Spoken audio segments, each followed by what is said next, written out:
Hi, I'm Scot Mentzer with Orchard Hill Mortgage, and this is your weekly mortgage update. Okay, let's take a look at last week's rate recap. So rates did move higher last week, even though it was a holiday week with July 4th on Tuesday. We did see a lot of volatility towards the end of the week. Rates did creep higher, and this was due to speculation that the markets believe there will be a July Fed policy rate hike. Although the Fed doesn't set mortgage rates, rates do react to the Fed rate movement, often long before the Fed actually makes the moves. And then there was last week's job data, which is still pointing to a strong labor market and supports a strong economy. And with a strong economy, it's going to be hard to bring down inflation.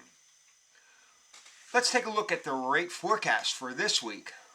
So, rates could be volatile. For a second week, we could possibly see rates make big moves. This week, because of the consumer inflation data coming out on Wednesday, and to a lesser extent, the wholesale inflation data on Thursday. If the data points to a bigger drop in inflation than expected, rates may benefit. However, a stubborn inflation reading could pressure rates higher. All right, let's take a look at what's affecting rates this week. Two things: economic data and the Fed rate hikes. Inflation data this week will take center stage, but we will also see consumer sentiment data on Friday that could influence rates. And then Fed rates, markets are currently pricing in a rate hike at the July Fed meeting. The Fed has signaled more hikes are likely after that, but markets are not yet pricing them in. This week that could change, pushing rates higher. So I just wanted to do a recap, give you some of my thoughts on where the markets are going and mortgage rates.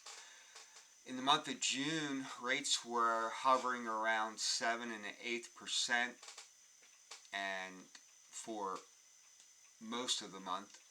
But then in the first week of July, we ended the week at about 7.5%, so a big jump there in rates.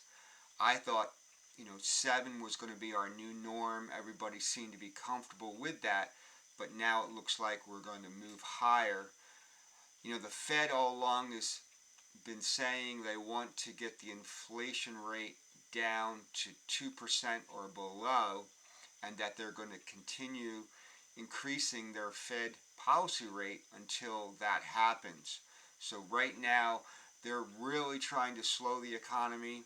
They're trying to do it without destroying the job market, but they really want people to stop spending, and we're not really doing that yet. So I think that we could see rates potentially raise higher in the next few weeks until we really get inflation under control. So that's where we're at right now. Not really the best news, but I do think it's the new norm, higher rates. Well, that's all I have for this week. Thanks for watching another edition of the Mortgage Update. I'm Scot Mentzer, Orchard Hill Mortgage. Have a great week, and hopefully I'll see you again next week.